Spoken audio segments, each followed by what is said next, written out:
जय मसीह की। मेरा नाम है पास्टर राजेश केदावी। सबका इस वीडियो में स्वागत हो। यीशु मसीह आपको और आपके फैमिली को आशीष करे और सुरक्षित रखे। आज का संदेश आपका जीवन बदल देगा। भाइयों बहनों, बाइबल कहता है प्रकाशित वाक्य में कि जो भविष्यवाणी के वचन को सुनता है, जो भविष्यवाणी के वचन के ऊपर गौर करता है, उसके ऊपर विश्वास करता है, तो परमेश्वर की आशीष उसके ऊपर आ जाती है। तो इसलिए बहुत ही आवश्यक है कि भविष्यवाणी के जो वचन है उस वचन के ऊपर मनन करना, उस वचन के ऊपर विश्वास करना। भाइयों बहनों, बाइबल में जो है 25% भविष्यवाणियां है। तो यदि अगर हम भविष्यवाणी के ऊपर विश्वास नहीं करेंगे तो हम 20% बाइबल के ऊपर विश्वास नहीं कर रहे। बहुत सारे चर्चेस, बहुत सारे जो पास्टर्स होते हैं वो भविष्यवाणी के ऊपर विश्वास नहीं करते। जो आगे होने वाला है उसके ऊपर उनका प्रचार नहीं होता है। उनको लगता है कि उसकी कुछ आवश्यकता नहीं है, जो अभी चल रहा है उसके ऊपर ही प्रचार करो। भाई बहनों, बहुत ही आवश्यक है कि भविष्यवाणी के ऊपर विश्वास रखना। बाइबल में भविष्यवाणी क्यों है? ताकि हमें समझे कि आगे क्या होने वाला है। और आज जो है, आज हम दानियल की 70 सप्ताह की भविष्यवाणी के ऊपर हम आज मनन करने वाले हैं।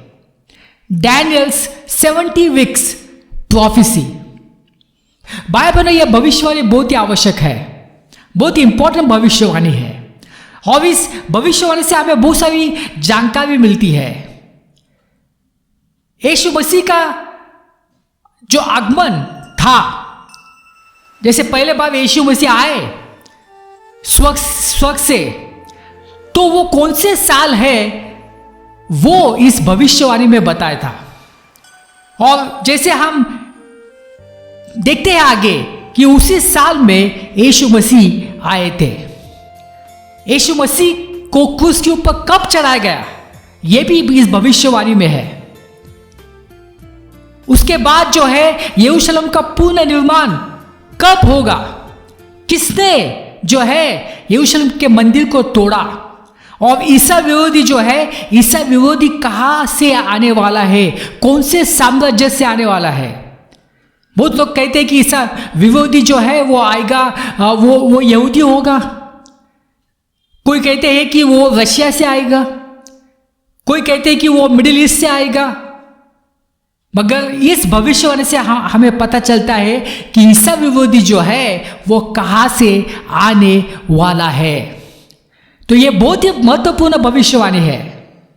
भाई बहनों, यदि इस भविष्यवाणी को आप समझे यीशु मसीह की कृपा से, आपका जीवन बदल सकता है।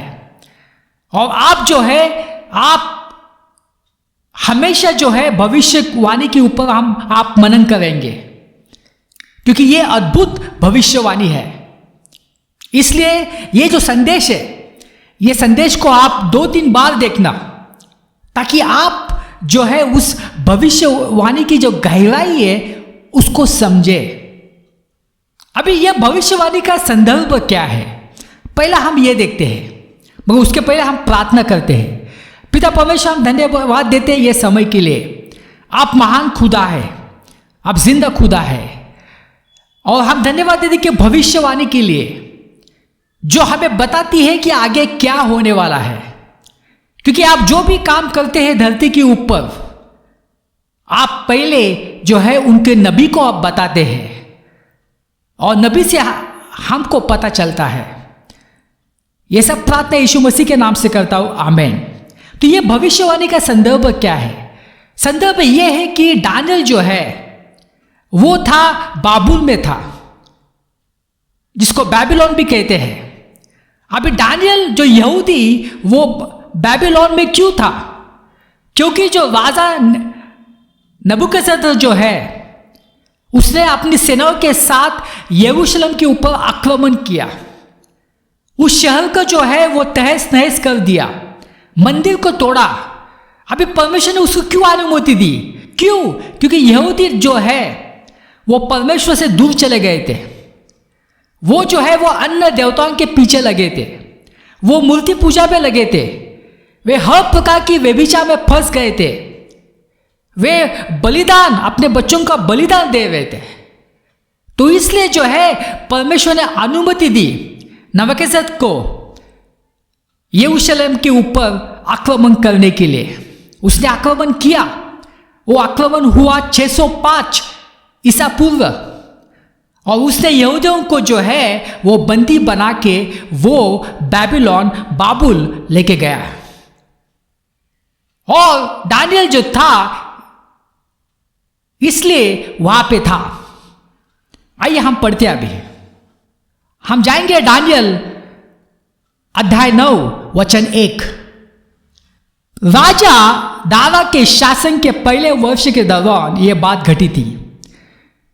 दारा शयर्ष नाम के एक व्यक्ति का पुत्र था। दारा मादी लोगों से संबंधित था।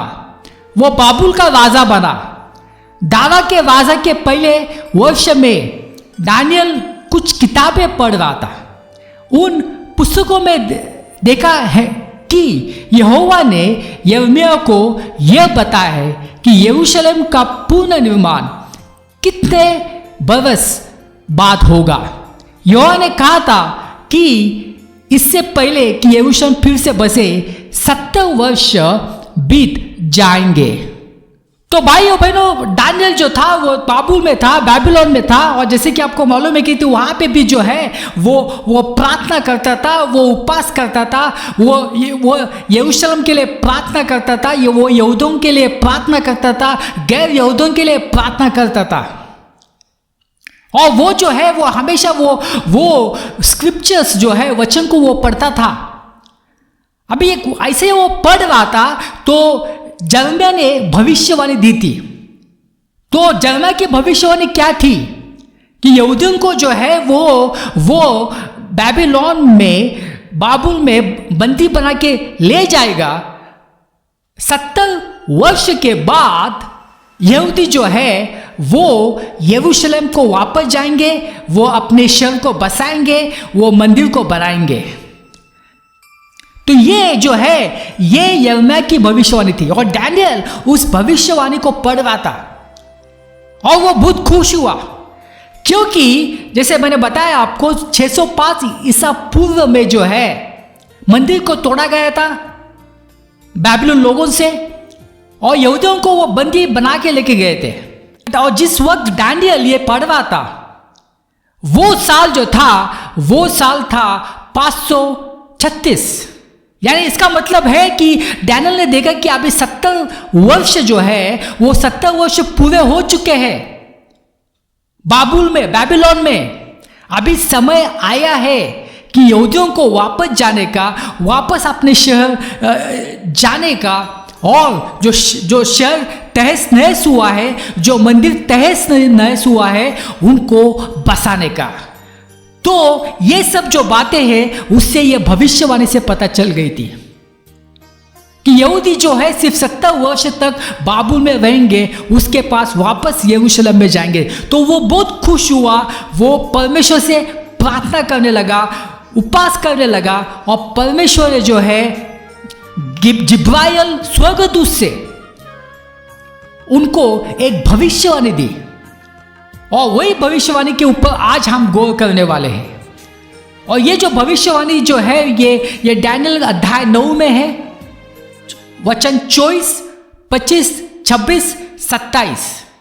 तो इसमें वो भविष्यवाणी दी गई है। भाइयों बहनों, परमेश्वर ने दानियल को जो है वो गैर यहूदी लोगों के बारे में भी भविष्यवाणी दी है।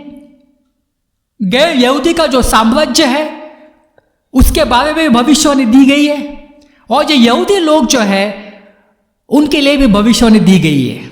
तो अध्याय 2, 7 और 8 ये अध्याय को पढ़ेंगे तो ये जो अध्याय जो है गैर यहूदी साम्राज्य के बारे में, आगे क्या होने वाला है उसके बारे में जो भविष्यवाणी है बताया है। और जो अध्याय 9 जो हम गो करने वाले हैं उसमें यहूदियों का जो भविष्य है उसके बारे में बताया गया है। तो इसका संदर्भ आपको समझ में आया। अभी दूसरा हम देखेंगे कि यह जो भविष्यवाणी है, यह भविष्यवाणी का समय कितना है, कितने सालों की यह भविष्यवाणी है, उसकी समय रेखा क्या है, यह हम देखते हैं। यह जो भविष्यवाणी जो थी, जो स्वर्गदूत जिब्राइल ने दी थी, तो ये दी थी दानियल को 536 ईसा पूर्व में। 605 ईसा पूर्व में मंदिर के ऊपर आक्रमण हुआ, वो यहूदियों को लेके गए बाबुल में। 70 साल बीत चुका है, तो अभी जो साल था वो 536 साल था। तभी ये जो है ये भविष्यवाणी दी गई थी। भाई बहनों, इसका मतलब है कि यीशु मसीह का जो आगमन था उसके बारे में जो है भविष्यवाणी सिर्फ 1 हफ्ता या 2 हफ्ते पहले नहीं दी थी। 500 साल पहले भविष्यवाणी दी गई थी कि यीशु मसीह जो है उनका आगमन होगा। कौन से साल होगा यह भी इस भविष्यवाणी में बताया है। क्रूस के ऊपर कब जाएंगे यह भी बताया है। ईसा विरोधी जो है वो कहां से आने वाला है। बहुत हम बात करते हैं ईसा विरोधी, मगर वो कौन से साम्राज्य से आने वाला है, कौन से गैर यहूदी साम्राज्य से आने वाला है, ये हम आज देखने वाले हैं। तो भाइयों बहनों, अंत तक इस भविष्य इसको आप सुनना, 2-3 बार ये जो है ये संदेश को देखना, क्योंकि आप अगर ये भविष्यवाणी समझ जाते हैं तो आपका जो है भविष्यवाणी के ऊपर जो प्यार है वो बढ़ जाएगा, और बाकी की जो भविष्यवाणी जो है वो आप उसके पीछे आप चले जाएंगे, क्योंकि भविष्यवाणी जो है वो बहुत ही आवश्यक है मसीह जीवन में। आइए हम पढ़ते हैं दानियल 9 अध्याय 24। हे दानियल, परमेश्वर ने तेरी प्रजा और तेरी नगरी के लिए 70 सप्ताहों का समय निश्चित किया है। और जैसा अभी मैंने बताया कि यह भविष्यवाणी की समय रेखा क्या है, यहां पे बताया है 70 सप्ताह, 70 वीक्स। तो क्या हम मानेंगे कि यह जो भविष्यवाणी जो है यह 490 दिन की है? क्योंकि यहां पे तो लिखा है 70 सप्ताह, 70 सप्ताह यानी 490 दिन। नहीं, ये जो 70 सप्ताह जो है ये हमें यहूदी संस्कृति में इसकी व्याख्या कैसी होती है यह हमें अभी देखना पड़ेगा। उसका कोड क्या है यह देखना पड़ेगा, क्योंकि भविष्यवाणी को जब आप मनन करते हैं, भविष्यवाणी के ऊपर उसको पढ़ते हैं, तो जो है उसकी व्याख्या कोड यह आपको मालूम होना चाहिए। अभी यहां पे लिखा है 70 सप्ताह। अभी यहूदी की जो संस्कृति है उसमें जो है एक सप्ताह जो होता है, एक हफ्ता जो होता है वो 7 साल का होता है। तो यहां पे क्या लिखा है 70 सप्ताह, यानी 70 मल्टीप्लाई 7 करेंगे तो हमें उत्तर आ जाता है 490 साल। तो ये कोड है, एक सप्ताह यानी 7 साल। तो यह भविष्यवाणी जो है यह भविष्यवाणी 490 साल की है, 490 दिन की नहीं है, 490 साल की ये भविष्यवाणी है, जो कि स्वर्गदूत जिब्राइल ने दानियल को दी गई थी जब वो प्रार्थना कर रहा था, जब वो उपवास कर रहा था, और 70 साल हो चुके थे कि वो बाबुल में थे। अभी समय आ गया है उनको वापस जो है यरूशलेम में जाके उस शहर को बसाना, मंदिर को ठीक करना। तो अभी ये जो है, जैसे मैंने अभी कहा कि एक सप्ताह यानी 7 साल, तो ये कहां से हमें मिलता है? हम जाएंगे लय व्यवस्था में अध्याय 25:8। तुम 7 वर्ष के 7 समूह को गिनोगे, वे 49 वर्ष होंगे। यानी 7 वर्ष के 7 हफ्ता को गिनोगे, वे कितने होंगे?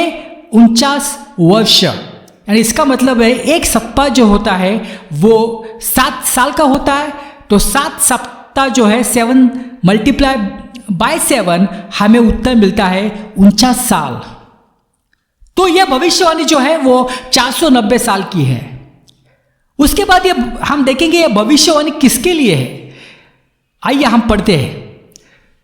हे दानियल, परमेश्वर ने तेरी प्रजा और तेरी नगरी के लिए 70 सप्ताहों का समय निश्चित किया है। क्या लिखा है?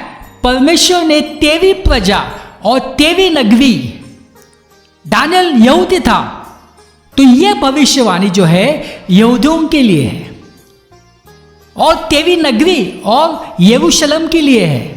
जैसे मैंने कहा कि दानियल किताब 9 में जो है वो यहूदियों के लिए जो भविष्यवाणी है, और अध्याय 2:7 में जो है आप देखेंगे गैर यहूदी के लिए जो है भविष्यवाणी है। मगर यह भविष्यवाणी जो है ये यहूदियों के लिए भविष्यवाणी है। यानी यहूदियों के भविष्यवाणी में आगे 490 साल में क्या क्या होने वाला है उसके बारे में है। अभी हम देखेंगे कि यह भविष्यवाणी का मकसद क्या है, क्यों भविष्यवाणी दी गई थी। जैसे आपको मालूम है ये भविष्यवाणी दी गई थी यहूदियों लोगों के लिए। क्यों दी गई थी यह पढ़ते हैं।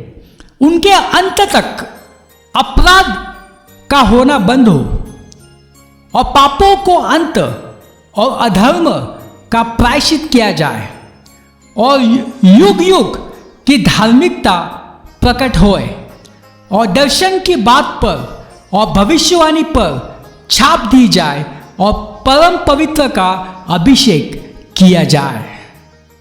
तो 6 चीजें होने वाली है। उसके लिए इस भविष्यवाणी का मकसद है कि अंत तक अपराध का होना बंद हो, पापों का अंत और अधर्म का प्रायश्चित किया जाए। भाई बहनों, जैसा मैंने कहा कि ये यहूदियों लोगों के लिए है। जब मसीहा आए थे तो यहूदी लोगों ने जो है मसीह का स्वीकार नहीं किया, उनके ऊपर विश्वास नहीं किया, उनको ठुकराया, उनकी उपेक्षा की, उनको मारा, और उन्होंने जो है वो रोमन के साथ उनको जो है वो क्रूस के ऊपर चढ़ा दिया गया। और अभी भी आज जो है, आज फरवरी महीना चल रहा है, आज तक जो है यहूदी जो है एक राष्ट्र के रूप में वो यीशु मसीह का उन्होंने स्वीकार नहीं किया है। तो यानी ये जो लिखा है भविष्यवाणी जो लिखी है उसकी पूर्तता हुई नहीं है। पापों का अंत, वो पश्चाताप वो नहीं करते, वो यीशु मसीह के ऊपर विश्वास नहीं करते हैं। यहां पे लिखा युगान युग की धार्मिकता प्रकट होए। अब ये कैसे प्रकट होगी? जब वो यीशु मसीह के ऊपर विश्वास करेंगे तो ही जो है यीशु मसीह की धार्मिकता उनके ऊपर आ सकती है। और लिखा है और दर्शन की बात पर और भविष्यवाणी पर छाप दी जाए, यानी कि भविष्य में एक दिन आएगा कि यहूदी जो है वो पश्चाताप करेंगे, पाप से पश्चाताप करेंगे, यीशु मसीह के ऊपर विश्वास करेंगे, और वो जो है उनके जीवन में धार्मिकता आएगी। मगर अभी जो है अभी ऐसा है नहीं है। तो इसका मतलब है कि भविष्यवाणी में जो है ऐसा होने वाला है कि यहूदी जो है वो पश्चाताप करके यीशु मसीह की ओर आने वाले हैं। और तभी जो है उसके बाद जो है कोई भी भविष्यवाणी की आवश्यकता नहीं होगी, क्योंकि सब भविष्यवाणी की पूर्तता हो चुकी होगी। तो यही हम देखेंगे कौन सा समय जो होगा भविष्यवाणी में, जब ये जो यहूदी जो है वो पश्चाताप करके यीशु मसीह को अपना मसीहा मानेंगे। तो यह मकसद है इस भविष्यवाणी का, मगर अभी तक ऐसा हुआ नहीं है, मगर भविष्य में होने वाला है। तो अभी हमें तो पता चला कि ये जो भविष्यवाणी जो है वो 70 सप्ताहों की है, इसका मतलब है कि ये जो है 490 साल की ये भविष्यवाणी, ये तो हमें पता चला। मगर अभी 490 साल में क्या क्या होने वाला है ये हम देखेंगे। आइए हम आगे बढ़ते हैं। सो ये जान और समझ ले कि यरूशलेम के फिर बसाने की आज्ञा के निकलने से लेकर अभिषिक्त प्रधान के समय तक 7 सप्ताह बीतेंगे। फिर 62 सप्ताह के बीतने पर चौक और खाई समेत वह नगर कष्ट के समय से फिर बसाया जाएगा। तो अभी यहां पे क्या लिखा है? जैसा हमने देखा कि 605 ईसा पूर्व में जो है मंदिर को तोड़ा था, शहर को तोड़ा था, और ये जो भविष्यवाणी जो मिली थी दानियल को 536 ईसा पूर्व में मिली थी। तो अभी यह भविष्यवाणी कह रहे कि नगर को बसाया जाएगा, यरूशलेम को बसाया जाएगा। तो वो बसाने के लिए जो है कोई आपको आज्ञा देगा, यानी जो बाबुल का जो राजा है या तो कोई शासक हो सकता है, वो आज्ञा देगा कि तुम जाओ, आपके 70 साल हो चुके हैं, आप जाओ यरूशलेम में, यरूशलेम के शहर को बसाओ, मंदिर को बसाओ। अभी यहां पे क्या लिखा है? सो ये जान और समझ ले कि यरूशलेम के फिर बसाने की आज्ञा के निकलने से लेकर अभिषेक प्रधान के समय तक 7 सप्ताह बीतेंगे, फिर 62 सप्ताह। यानी इसका मतलब क्या कि जब आज्ञा निकलेगी, जब ऑर्डर आएगा, उसके बाद 7 सप्ताह बीतेंगे। अभी आपको मालूम है 7 सप्ताह जो है इसका मतलब कितने साल हुए? इसका मतलब है 49 साल। 7 7 जा 49। उसके बाद क्या होगा? 62 सप्ताह बीतेंगे। अभी 62 को भी जो है सप्ताह का आप साल निकालो, साल हो जाता है 434, और लिखा है कि यानी 49 साल प्लस 434 साल जो है, यानी टोटल हो गया 483 साल। उसके बाद जो है एक अभिषिक्त प्रधान आने वाला है। अभी यह भविष्यवाणी जो है, यह भविष्यवाणी 490 साल की है। पहला जो है वो है 49 साल, उसके बाद जो है 434 साल, यानी हो गया 483 साल, और उसके बाद 7 साल। और दूसरी बात जो है कि क्यों इस भविष्यवाणी में जो है वो अलग अलग समय रेखा दी गई है। पहले दी गई है 49 साल, उसके बाद की जो समय रेखा है वो 62 सप्ताह यानी 434 साल, और उसके बाद जो है वो बाकी के 7 साल। तो ये ऐसा क्यों जो है वो अलग अलग समय रेखा दी गई है? क्योंकि 49 साल के बाद कुछ घटना होगी, 434 साल के बाद कुछ घटना होगी, और इसलिए ये ऐसा अलग अलग ब्रेकअप दिया है। 49 साल, 434 साल, और फिर बाद में आखिर का जो है वो है 7 साल। अभी एक हमें पता चला कि जो अभिषिक्त जो है प्रधान, वो कब आने वाला है? जब आज्ञा दी जाएगी कि आप जाओ, यरूशलेम में जाओ और शहर को बसाओ। उसके बाद 49 साल हो गए, उसके बाद 434 साल हो गए, उसके बाद जो है वो अभिषिक्त प्रधान आएगा। तो अभी तक हमें इतनी जानकारी मिली है भविष्यवाणी से। तो हमें अभी पता लगाना है कि इस भविष्यवाणी का जो है वो कौन से साल से शुरू होने वाली है, कौन से साल तक जाएगी, मगर शुरू जो है वो कहां से होने वाली है। तो यहां पे उन्होंने बताया कि जब आज्ञा दी जाएगी तब से जो है यह भविष्यवाणी की शुरुआत होगी, यानी 490 साल की जो है वो शुरुआत होने वाली है। तो अभी आज्ञा जो है वो कौन से साल में दी गई थी ये हम देखते हैं। तो 3 बार जो है आज्ञा दी गई थी यहूदियों को वापस जाने के लिए और शहर को बसाने के लिए। 3 शासक ने दी थी। वो कब दी थी हम देखेंगे, और कौन सा हमें लेना चाहिए, कौन सा साल हमें लेना चाहिए।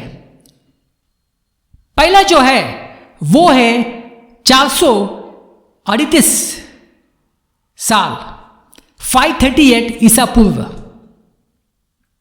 538। तो ये जो है इस साल में जो है जो साइरस जो है उसने जो है ज़ेरुब्बाबेल को आदेश दिया था, तुम जा सकते हो यरूशलेम में और आप पूर्ण निर्माण उसका कर सकते हो। और ये सब कुछ दिया है एजरा में, एजरा 1:3 में दिया है, हम पढ़ेंगे उसको। वर्ष के राजा कुस्तु यानी साइरस के पहले वर्ष में यहोवा ने फारस के राजा कुस्तु का मन उभारा कि यहोवा को जो वचन यिर्मयाह के मुंह से निकला था वो पूरा हो जाए, इसलिए उसने अपने समस्त राज्य में यह प्रचार करवाया और लिखवाया भी दिया कि फारस का राजा कुस्तु यो कहता है कि स्वर्ग के परमेश्वर यहोवा ने पृथ्वी भर का राज्य मुझे दिया है और उसने मुझे आज्ञा दी यहूदा कि यरूशलेम में मेरा एक भवन बनवा। यानी पहली जो आज्ञा दी गई थी वो आज्ञा दी थी 538 में दी गई थी, 530 ईसा पूर्व। अभी दूसरी जो आज्ञा दी गई थी वो दी गई थी 457 ईसा पूर्व में, 457 में।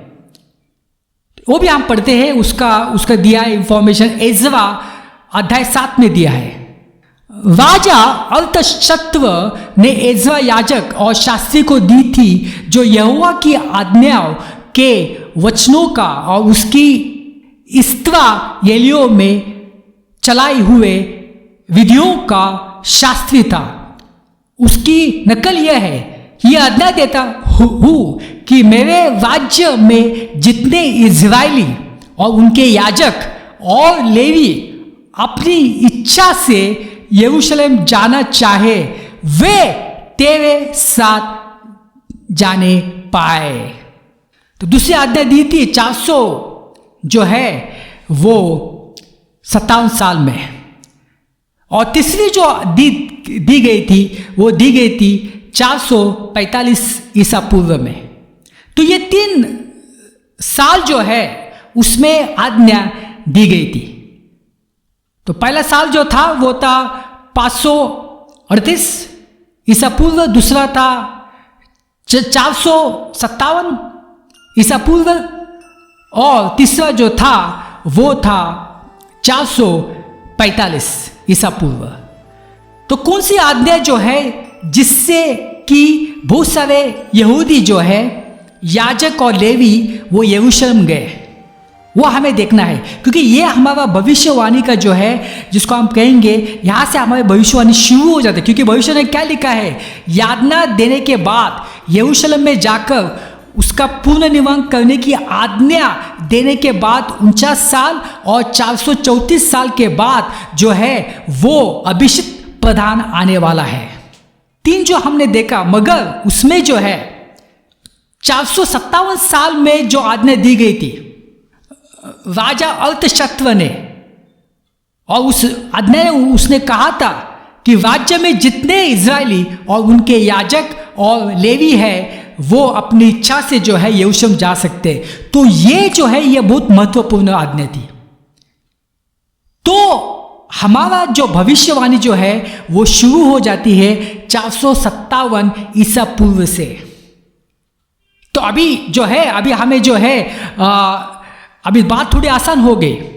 अभी एक तो पता चला यह भविष्यवाणी है 490 साल की है, और 457 में जो आज्ञा दी गई थी, तो ये आज्ञा सबसे महत्वपूर्ण आज्ञा थी। तो यानी ये हमारे लिए जो है ये भविष्यवाणी की स्टार्टिंग पॉइंट है। तो हमें क्या करना पड़ेगा कि 457 साल में जो है 49 साल को जो है उसमें से वजह करना पड़ेगा, माइनस करना पड़ेगा। उसके बाद 434 साल को हमें वजह करना पड़ेगा, और उसके बाद हमें पता चलेगा कि ये जो अभिषिक्त प्रधान जो है वो कब आने वाला है। आइए हम पढ़ते हैं।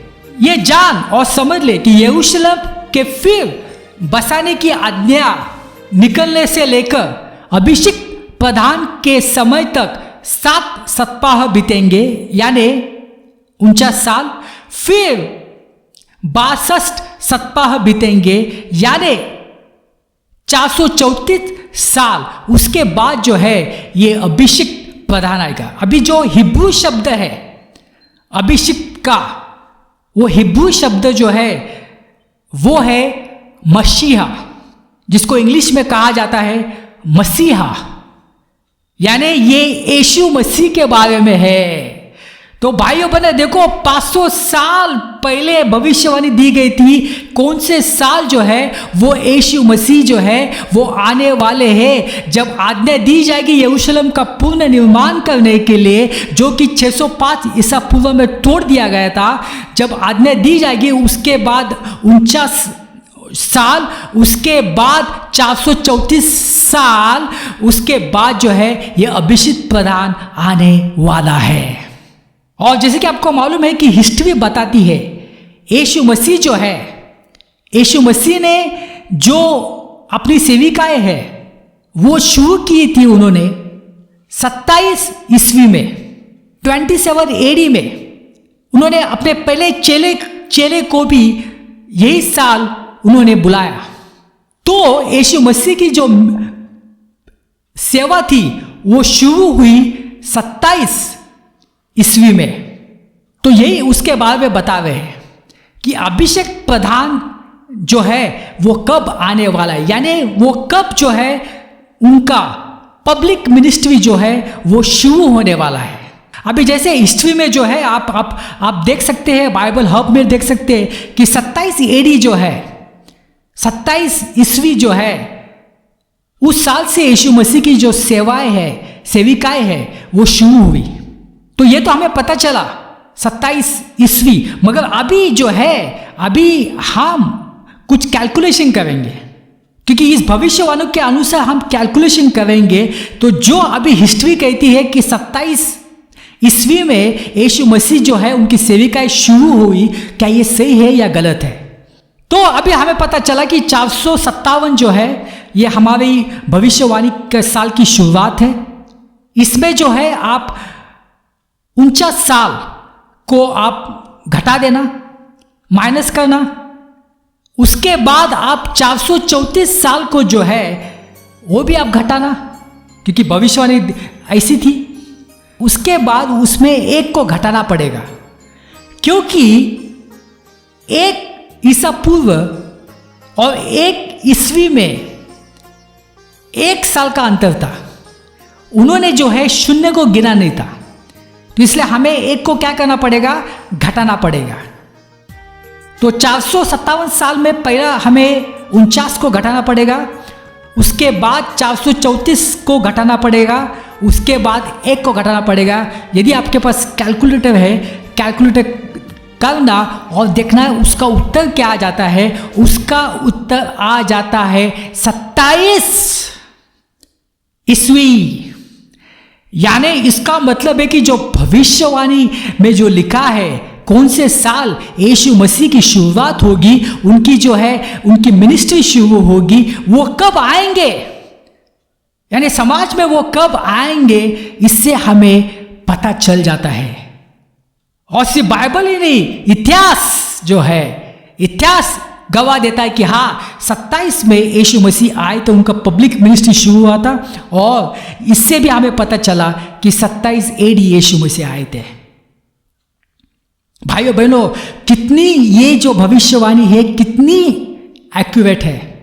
अगर यहूदी लोग जो है वो भविष्यवाणी के ऊपर विश्वास रखते तो वो यीशु मसीह का स्वीकार करते।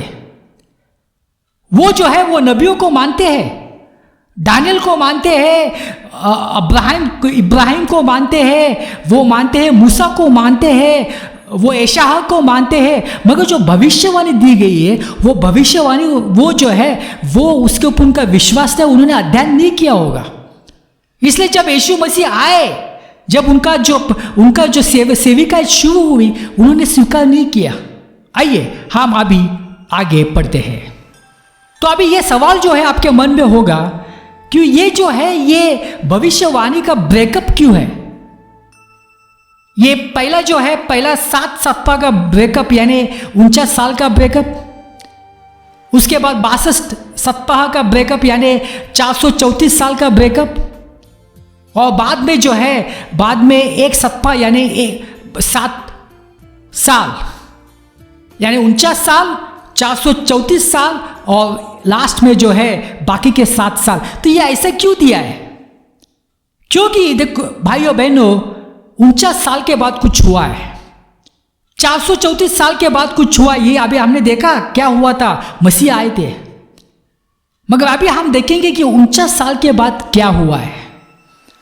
अभी जैसे कि अभी हमने देखा कि 605 में जो है मंदिर को तोड़ दिया गया था, यरूशलेम शहर को तहस नहस किया था, और 536 साल में जो है यह भविष्यवाणी दी गई थी स्वर्गदूत जिब्राइल ने। और इस भविष्यवाणी में था कि ये जो शहर जो बाबुल के लोगों ने तोड़ा है, जो बेबीलोन के लोगों ने तोड़ा है, उस शहर को बसाया जाएगा।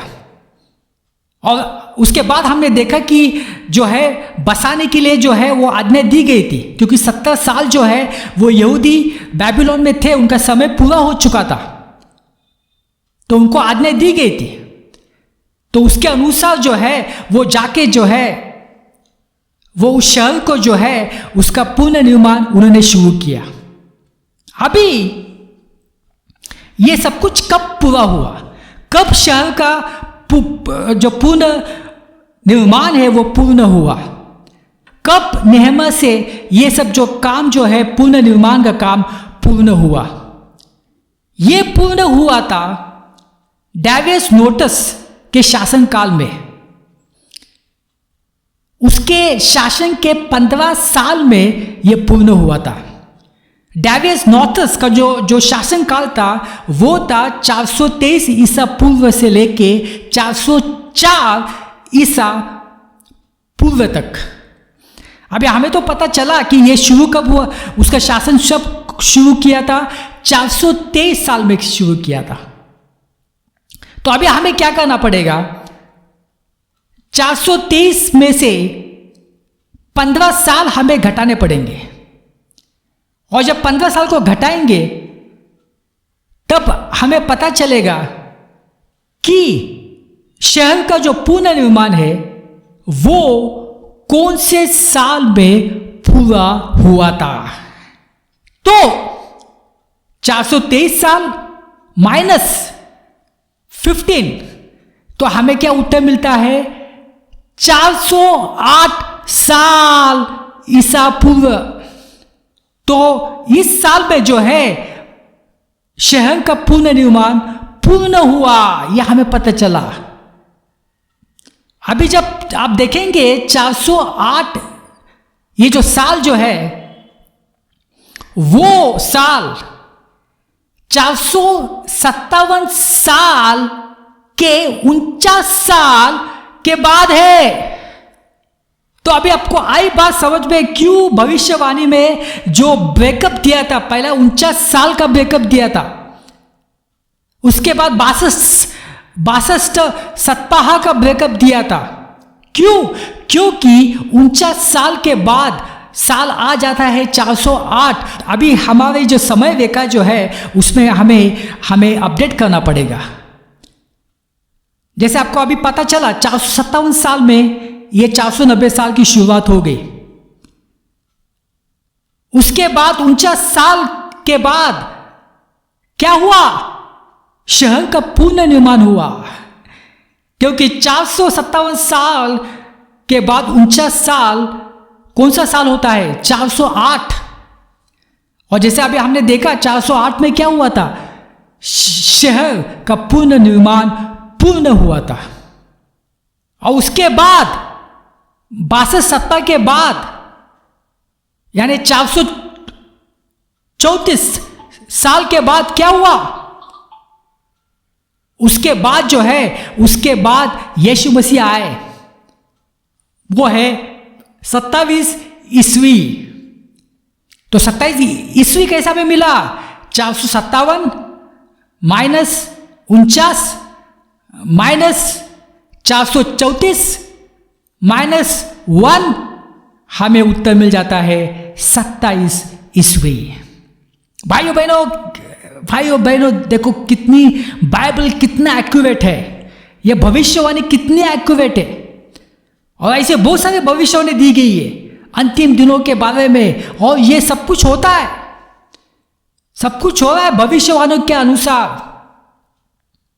मगर दुख की बात है कि बहुत सारे मसीह इसके ऊपर गौर नहीं करते और फिर कहते कि ये ऐसा क्यों हो रहा है, वैसा क्यों हो रहा है। भाई सब कुछ लिखा है। आगे पढ़ते हैं वचन 26। और उन 62 सप्ताहों के बीतने पर अभिषिक्त पुरुष काटा जाएगा। अभी यहां पे ये नहीं लिखा है कि कब, मगर यहां पे लिखा है कि 62 सप्ताहों के बाद, यानी कभी कुछ कभी भी हो सकता है। मगर जैसे अभी हमने पता चला कि 27 ईस्वी में जो है यीशु मसीह की जो सेविकाएं शुरू हुई, और हमें मालूम है बाइबल से उनकी जो सेविकाएं जो है वो 3.5 साल की सेविकाएं थी। तो यानी जो है 30 या 31 ईस्वी में जो है यहां पे लिखा है कि अभिषिक्त पुरुष काटा जाएगा। काटा जाएगा का मतलब क्या है? कि उनको क्रूस के ऊपर मार दिया जाएगा। अभी यीशु मसीह क्रूस के ऊपर क्यों गए थे? क्या उन्होंने कुछ पाप किया था? नहीं, उनको काट दिया गया हमारे लिए, हमारे पापों के लिए। आइए हम पढ़ते और एक भविष्यवाणी को, हम जाएंगे यशायाह 53 में हम जाएंगे। अभी ये जो भविष्यवाणी है ये तो डैनियल से भी पुरानी भविष्यवाणी, और इसमें भी यानी लगभग 800 साल पहले यह भविष्यवाणी दी गई थी कि यीशु मसीह को जो है वो क्रूस के ऊपर लटकाया जाएगा, और यीशु मसीह हमारे पापों के कारण वो क्रूस के ऊपर वो हमारे लिए बलिदान देंगे। क्या लिखा है? निश्चय उसने हमारे रोगों को सह लिया और हमारे ही दुखों को उठा लिया, तो भी हमने उसे परमेश्वर का मारा कूटा और दुर्दशा में पड़ा हुआ समझा, परंतु वह हमारे ही अपराधों के कारण घायल किया गया। जो पाप मैंने किए, जो पाप तुमने किए हैं, वो सब पापों के कारण वो घायल हो गए। वह हमारे अधर्मों के कामों के हेतु कुचला गया, हमारी शांति के लिए उस पर ताड़ना पड़ी कि उसके कोड़े खाने से हम चंगे हो जाए। तो भाइयों बहनों, डैनियल की भविष्यवाणी और यशायाह ने जो भविष्यवाणी दी गई थी, दोनों में कितना जो है वो मेल है, और दोनों की समय रेखा अलग अलग है। यशायाह ने तो बहुत पहले दी गई थी भविष्यवाणी, तो भविष्यवाणी कितनी आवश्यक है।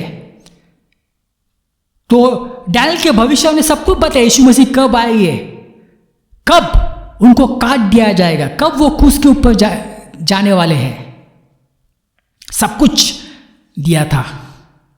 अभी हम पढ़ेंगे वचन 26। अभी ये ध्यान रखना, क्योंकि ये सब वचनों से हमें पता चलेगा कि जो ईसा विरोधी है वो कौन से साम्राज्य से आने वाला है। ये हमें पता कहां से आने वाला है, यह हमें पता चलने वाला है। इसे ध्यान से आप सुनो। वचन 26, और आने वाले प्रधान की प्रजा नगर और पवित्र स्थान को नाश तो करेगी, परंतु उस प्रधान का अंत ऐसा होगा जैसे बाढ़ से होता है, तो भी उसके अंत तक लड़ाई होती रहेगी, क्योंकि उसका उजड़ जाना निश्चय ठाना गया है। भाइयों बहनों, अभी यहाँ पे क्या लिखा है? और आने वाले प्रधान की प्रजा नगर और पवित्र स्थान का नाश करेगी। अभी हमने पढ़ा, पहले जो नाश किया था वो नबूकदनेस्सर ने किया था, बेबीलोन के लोगों ने किया था, 605 ईसा पूर्व में किया था। और उसके बाद हमने देखा कि जो है 408 ईसा पूर्व में जो है वो शहर का मंदिर का पुनर्निर्माण हुआ।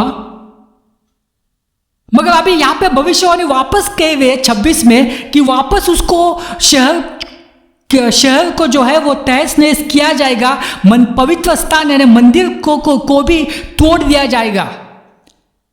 तो वापस इसके बारे में भविष्यवाणी दी गई है, वापस टूटने वाला है। और ये जो डैनियल जो कह रहा है कि वापस टूटने वाला है, इसकी पूर्तता यीशु मसीह ने भी की थी। यीशु मसीह ने भी इसके बारे में कहा था। आइए हम पढ़ते हैं, हम जाएंगे मत्ती अध्याय 24 1 और 2 में पढ़ेंगे। यीशु मंदिर से निकलकर जा रहा था, सो उसके चेले उसको मंदिर की रचना दिखाने के लिए उसके पास आए। यानी जब यीशु मसीह थे तब वो मंदिर था, यानी नेहमा ने और अन्य लोगों ने मंदिर का जो पुनर्निर्माण किया था, जो शहर का पुनर्निर्माण किया था, तो वो मंदिर था। तो जब यीशु मसीह थे वहां पे तो वो मंदिर था। वचन 2, उसने उनसे कहा, यीशु मसीह ने उनसे कहा, क्या तुम यह सब नहीं देखते? मैं तुमसे सच कहता हूं, यहां पत्थर पर पत्थर भी न छूटेगा जो ढाया न जाएगा। अभी देखो, जब आप हिस्ट्री देखेंगे, इतिहास देखेंगे, आप जस्ट इंटरनेट पे आप गूगल करना और वहां पे मेंशन करना कि यरूशलेम को कब तोड़ा गया था, उस शहर को कब तहस नहस किया गया था, आपको उत्तर मिल जाता है 70 ईस्वी। क्या थी वो भविष्यवाणी? भविष्यवाणी ये थी 26 में, और आने वाले प्रधान की प्रजा नगर और पवित्र स्थान को नाश तो करेगी। तो इतिहास कह रहा है कि 70 ईस्वी सन में जो है यरूशलेम के शहर को जो है तहस नहस किया था। दूसरी बात, किसने ये मंदिर को तोड़ा? जो मंदिर जो है वो जो 408 ईस्वी में जो बन गया था, जो नबूकदनेस्सर के सेनाओं ने तोड़ा था, उसको वापस किसने तोड़ा? इसका उत्तर आप देखेंगे, आपको मिलेगा इतिहास से। क्या लिखा है वहां पे? रोमन साम्राज्य ने। तो रोमन साम्राज्य जो थे उन्होंने मंदिर को तोड़ा, उन्होंने जो है वो शहर को तोड़ा। तो यहां पे जो बात लिखी गई है, और आने वाले प्रधान की प्रजा नगर और पवित्र स्थान को नाश तो करेगी। तो अभी ये जो आने वाले प्रधान और प्रजा जो है ये रोमन के बारे में बता रहे हैं। उन्होंने जो है 70 ईस्वी में जो है वो शहर को तोड़ा और मंदिर को तोड़ा। पहली बार 605 ईसा पूर्व में तोड़ा था बेबीलोन के लोगों ने, और दूसरे बार 70 ईस्वी में जो है वो तोड़ा था रोमन ने।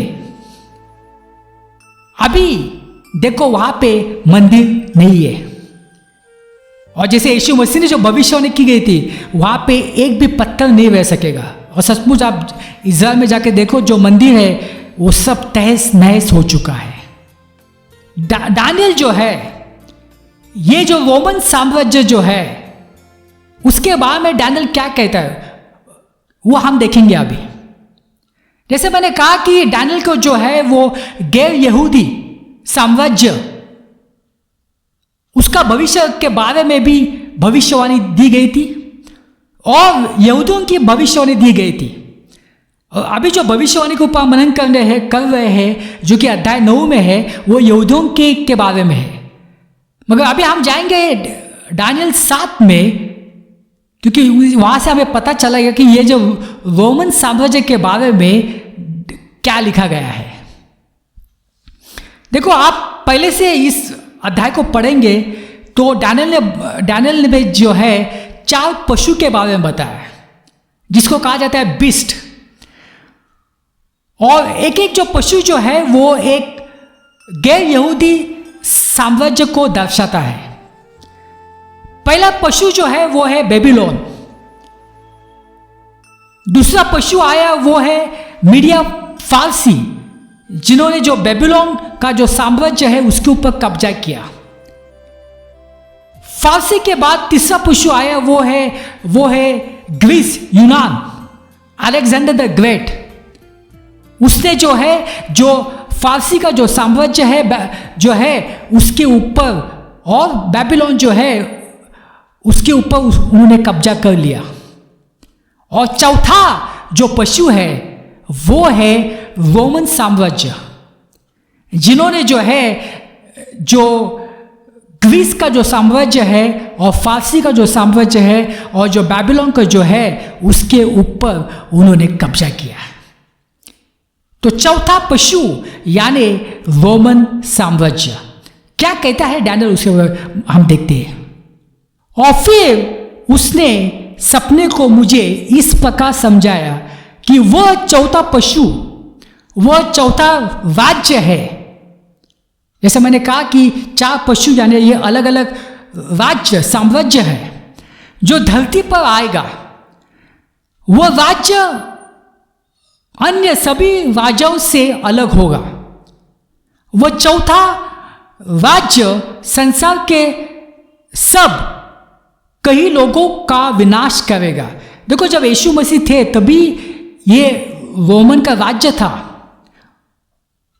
वो दुनिया भर के ऊपर वो हावी थे। संसार के सभी देश को वह अपने पैरों तले रौंद देगा और उनके टुकड़े टुकड़े कर देगा। वे 10 सिंह, वे 10 राजा है जो इस चौथे राज्य में आएंगे। इन 10 राजाओं के चले जाने के बाद एक और राजा आएगा। देखो, अभी ये तो सब चले गए, अभी यहां पे लिखा है और एक राजा आने वाला है, यानी रोमन साम्राज्य से और एक राजा आने वाला है। वह राजा अपने आप से पहले के राजाओं से अलग होगा। वह उनमें से 3 दूसरे राजाओं को पराजित करेगा। यह विशेष राजा परंपरा परमेश्वर के विरुद्ध बातें करेगा तथा वह राजा परमेश्वर के पवित्र लोगों को हानि पहुंचाएगा और उनका वध करेगा। आई बात समझ में? अभी ये किसके बारे में सब बता रहे हैं? ये बता रहे ईसा विरोधी के बारे में। तो यानी ईसा विरोधी जो है वो आने वाला है रोमन साम्राज्य से। जो पवित्र उत्सव और जो नियम इस समय प्रचलन में है, वह राजा उन्हें बदलने का जतन करेगा। परमेश्वर के पवित्र लोग 3.5 साल तक उस राजा की शक्ति के अधीन रहेंगे। यानी ये 3.5 साल क्यों लिखा है?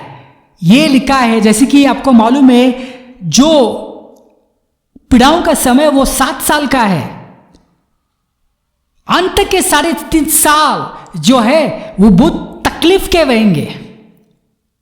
और ईसा विरोधी जो है वो मंदिर में बैठेगा, वो उस सिंहासन के ऊपर बैठने वाला है और यहूदियों के पीछे लगना है, उनको भगाएगा वहां से। क्या है वो? ईसा विरोधी के बारे में है। वो जो है वो रोमन साम्राज्य से आने वाला है। आइए आपको समझ में कि वो कहां से आने वाला है। कि 457 में हमारी भविष्यवाणी शुरू हुई, उसके बाद 49 साल के बाद जो है मंदिर जो है उसका पुनर्निर्माण हुआ। उसके बाद 434 साल के बाद यीशु मसीह आए 27 ईस्वी में, और 30 और 31 ईस्वी में जो है यीशु मसीह को जो है क्रूस के ऊपर चढ़ा दिया गया। और अभी हमने देखा कि 70 ईस्वी में जो है वापस रोमन ने जो है वो मंदिर को तोड़ा, शहर को तोड़ा। तो अभी ये हमें पता चला है। तो अभी हम देखेंगे जो भविष्यवाणी बाकी है, जो 7 साल की भविष्यवाणी बाकी, उसके बारे में हम देखेंगे। अभी उसकी पूर्तता हुई नहीं है। तो इसका मतलब यह है कि 483 साल की भविष्यवाणी पूरी हो चुकी है, वो हमने देखा। मगर उसके बाद जो है, उसके बाद कुछ गैप आया, क्योंकि उसके तुरंत बाद ये 7 साल की जो भविष्यवाणी है वो पूरी नहीं हुई। उसके बाद अंतराल आया, गैप आया, और वो गैप जो है, अंतराल जो है वो अभी भी चल रहा है। तो ये गैप है क्या? यानी पहले 49 साल जो है भविष्यवाणी चली, उसके बाद जो 434 साल की जो भविष्यवाणी भी है उसमें कोई गैप नहीं था। मगर उसके बाद जब 483 साल पूरे हुए, उसके बाद जो है एक अंतराल आया, यानी भविष्यवाणी जो है वो रुक गई। तो बाकी के 7 साल की भविष्यवाणी जो है उसकी पूर्तता नहीं हुई, और अभी भी जो है, अभी भी वो गैप चल रहा है, वो अंतराल चल रहा है अभी भी। हम जो है उस अंतराल में है। अभी ये जो अंतराल क्या है वो हम पढ़ते हैं। अभी हम जाएंगे इफिसियों अध्याय 3 वचन 4 से लेकर 6 तक। और यदि तुम उसे पढ़ोगे तो मसीह विषयक रहस्यपूर्ण सत्य में मेरी अंतर्दृष्टि की समझ तुम्हें हो जाएगी। यह रहस्य देखो, ये जो अभी जो अंतराल चल रहा है, तो उस गैप को पौलुस कहता है कि ये जो है एक रहस्य है। यह रहस्य पिछली पीढ़ी के लोगों को वैसे नहीं जनाया गया था जैसे अब उसके अपने पवित्र प्रेरितों और नबियों को आत्मा के द्वारा जनाया जा चुका है। यह रहस्य है कि यहूदियों के साथ गैर यहूदी भी यह उत्तर दिखावी है, एक ही देह के अंग है, और मसीह यीशु में जो वचन हमें दिया गया है उसमें सहभागी है। तो भाइयों बहनों, तो ये जो अंतराल जो है जिसको पौल कहते हैं कि ये रहस्य है, तो ये रहस्य जो है वे पिछली पीढ़ी को जो है, पिछली पीढ़ी के जो नबी, जो परमेश्वर के लोगों को जो है वो मालूम नहीं था, उनसे ये जो अंतराल था उसको छुपाया गया था। अभी ये जो अंतराल जो अभी चल रहा है, इस पे क्या हो रहा है? इसमें जो है परमेश्वर जो है वो गैर यहूदियों के ऊपर गौर कर रहा है। और ये जो समय जो है उसको हम कहते हैं चर्च एज, कलीसिया का समय।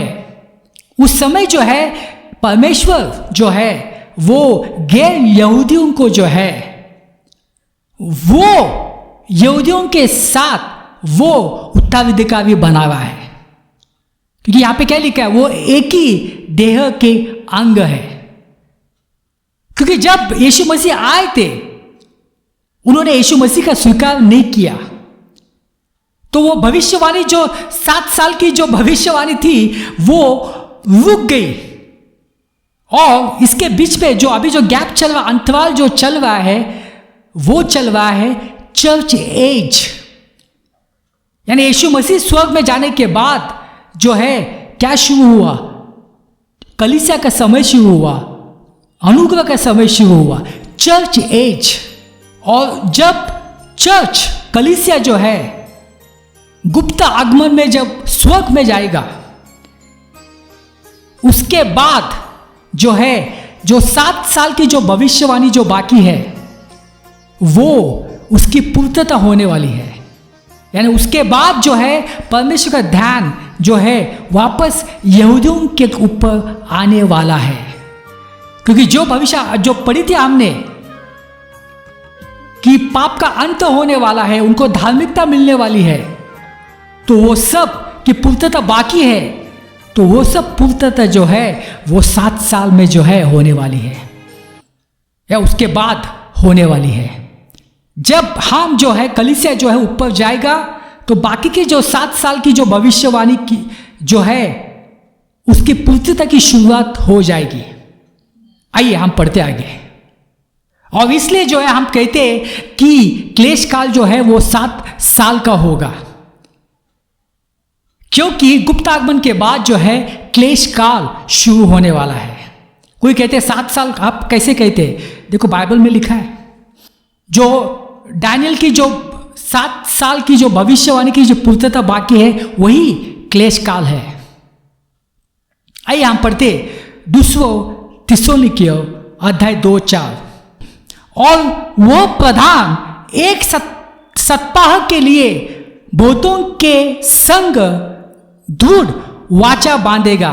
एक सप्ताह के लिए, एक सप्ताह यानी क्या? एक सप्ताह जो है वो है 7 साल, यानी जो है क्लेश काल।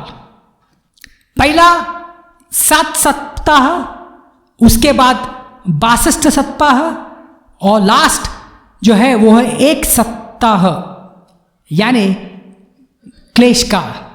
और यह प्रधान 1 सप्ताह के लिए बहुतों के संग दृढ़ वाचा बांधेगा, परंतु आधे सप्ताह के बीतने पर यानी 3.5 साल के बाद वह मेल बलि और अन्य बलि को बंद करेगा और कंगारू पर उजाड़ने वाली घृणित वस्तुएं दिखाई देगी और निश्चय से ठनी हुई बात के समाप्त होने तक परमेश्वर का क्रोध उजाड़ने वाले पर पड़ा रहेगा।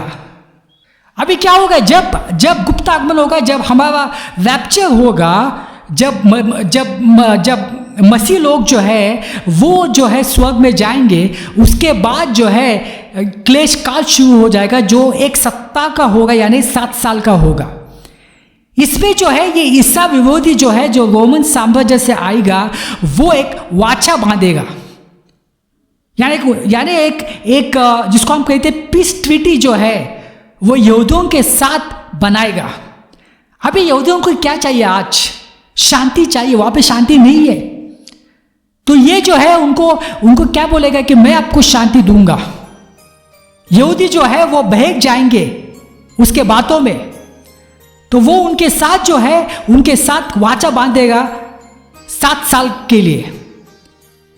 मगर क्या होगा? 3.5 साल बीतने के बाद वो जो है उस वाचे को तोड़ेगा, यानी जो मेल बलि और अन्य बलि को बंद करेगा। तो इसका मतलब है, देखो अभी वहां पे मंदिर नहीं है। पहला मंदिर तोड़ा था बेबीलोन ने, दूसरा मंदिर तोड़ा था रोमन ने, अभी है नहीं है। मगर जब क्लेश काल की शुरुआत हो जाएगी तब वहां पे मंदिर वापस बना होगा, और अभी वही चल रहा है वहां पे इजराइल में। तो क्योंकि यहां पे क्या लिखा है कि मेल बलि वो अन्य बलि को वो बंद करेगा। तो ये सब कुछ कहां पे होता है? वो मंदिर में होता है। तो तभी मंदिर होगा, बट 3.5 साल के बाद ये उसको बंद करेगा। क्योंकि देखो ये याद रखना, यहूदी जो है वो अभी भी व्यवस्था के नीचे है। वो जो है वो अनुग्रह में नहीं है, वो व्यवस्था के नीचे है। जब इस भविष्यवाणी की पूर्तता हो जाएगी, जब वो पश्चाताप करेंगे तब वो अनुग्रह में आ जाएंगे, मगर फिलहाल अभी नहीं है। हम जाएंगे दूसरा थिस्सलुनीकियों अध्याय 2:4। जो विरोध करता है और हर एक से जो परमेश्वर या पूज्य कहलाता है अपने आप को बड़ा ठहराता है। देखो वही हमने जो पढ़ा दानियल 7 में ईसा विरोधी के बारे में, जो परमेश्वर के बातों का विरोध करता है, उनको लोगों का विरोध करता है, यहां तक कि वो परमेश्वर के मंदिर में बैठकर अपने आप को परमेश्वर प्रकट करता है। क्या होगा 3.5 साल के बाद वो जो है वो सब कुछ वहाँ पे जो बातें चल रही होगी मंदिर के अंदर उसको बंद करेगा और वो कहेगा अभी मैं ही परमेश्वर हूँ। वो परमेश्वर के सिंहासन के ऊपर बैठेगा और वो कहेगा कि आप मेरी पूजा करना, और यहूदियों को मंदिर से वो भगाएगा, उनको मारेगा, उनके पीछे लगेगा। आइए हम आगे पढ़ते हैं प्रकाशित वाक्य 19 से लेकर 20 तक। और फिर मैंने उस पशु यानी कौन, ईसा विरोधी, और धरती के राजाओं को देखा। उनके साथ उनकी सेना थी, वे उस धुरस्वा और उसकी सेना से युद्ध करने के लिए एक साथ आ जुटे थे। पशु को घेर लिया गया था, उसके साथ वह झूठा नबी भी था जो उसके सामने चमत्कार दिखाया करता था और उनको छला करता था, जिन पर उस पशु की छाप लगी थी, जो उसकी मूर्ति की उपासना किया करते थे। उस पशु और झूठे नबी दोनों को ही जलते गंधक की भभकती झील में जीवित ही डाल दिया जाता है। घोड़े के सवार के मुख से जो तलवार निकल रही थी, बाकी के सैनिक उससे मार डाल गए। फिर पक्षियों ने उनके शवों के मांस को भरपेट खाया, मगर अंत में उसका अंत होने वाला है और उसको जिंदा जो है वो आग की भभकती झील में उसको डाल दिया जाएगा। और उसके साथ जो सेनाएं आई थी उसका भी खात्मा हो जाता है, जिसको कहा जाता है हर्मिगेदोन का युद्ध, आर्मेगेदोन। उस क्लेश काल में जो है ये ईसा विरोधी शैतान का सब खात्मा होने के बाद मिलेनियम किंगडम शुरू हो जाएगा। यीशु मसीह का जो है 1000 साल का शासन पृथ्वी के ऊपर, और उस शासन में जो यहूदियों के लिए जो भविष्यवाणी दी गई थी, क्या थी उस भविष्यवाणी? उनके अंत तक अपराध का होना बंद हो और पापों का अंत और अधर्मों का प्रायश्चित किया जाए और युगान युग के धार्मिकता प्रकट होए और दर्शन की बात पर और भविष्यवाणी पर छाप दी जाए और परम पवित्र का अभिषेक किया जाए। यानी ये सब कुछ जो है, देखो जैसा मैंने कहा इसकी पूर्तता अभी नहीं हुए, मगर जब यीशु मसीह का जो है जब शासन आएगा 1000 साल का, तब यहूदी लोग जो है जो भविष्यवाणी दी गई थी वो भी पश्चाताप करेंगे, वो भी अपने पापों का पश्चाताप करेंगे, वो यीशु मसीह के ऊपर विश्वास करेंगे। धार्मिकता, यीशु मसीह की धार्मिकता उनमें आ जाएगी। तो उसकी पूर्तता जो है वो यीशु मसीह के मिलेनियम किंगडम में होने वाली है। तो भाइयों बहनों, यह है भविष्यवाणी। और आपने देखा कि कैसी यह भविष्यवाणी की पूर्तता हो गई है, और जो हिस्ट्री भी जो है, हिस्ट्री भी उसको बैक करता है। अर्थात अभी 7 साल की जो है वो भविष्यवाणी की पूर्तता बाकी है, जो है क्लेश काल। अभी हम जो है वो चर्च एज में है। जब मसीह ऊपर जाएंगे तो जो 7 साल की जो बाकी है उसकी पूर्तता होने वाली है। तो यह भविष्यवाणी शुरू हुई 457 साल में ईसा पूर्व। उसके बाद 49 साल के बाद 408 में मंदिर का और शहर का पूर्ण निर्माण हुआ। उसके बाद 434 साल में के बाद यीशु मसीह का आगमन हुआ 27 ईस्वी में। 3.5 साल उनकी सेवकाई थी। तो 30 से 31 ईस्वी में जो है उनको क्रूस के ऊपर जो है लटका दिया गया, और उसके बाद 3 दिन के बाद वो वापस जी उठे, और वो 40 दिन रहने के बाद वो स्वर्ग चले गए।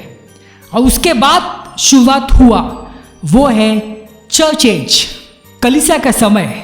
मगर भविष्यवाणी जो है वो रुक गई वहां पे, क्योंकि 7 साल बाकी थे मगर वो रुक गए। परमेश्वर का ध्यान जो है वो गैर यहूदी लोगों के तरफ आया। और जैसे हमने देखा कि 70 ईस्वी में जो है मंदिर को तोड़ दिया गया था रोमन ने। और ये भी हमने देखा कि जो ईसा विरोधी जो आने वाला है, यही साम्राज्य से आने वाला है जिन्होंने 70 ईस्वी को मंदिर तोड़ा था। और जब कलीसिया जो है, जब गुप्त आगमन जब ऊपर जाएगा, तब क्लेश काल की शुरुआत होगी, जो कि 7 साल की होगी। और उसके बाद यीशु मसीह का मिलेनियम किंगडम होगा, और उसमें जो है जो यहूदियों के लिए जो भविष्यवाणी की गई थी उसकी पूर्तता होगी। आइए हम प्रार्थना करते हैं। पिता परमेश्वर, धन्यवाद देते हैं समय के लिए, आप महान खुदा है। ये सब प्रार्थना यीशु मसीह के नाम से करता हूँ, आमीन।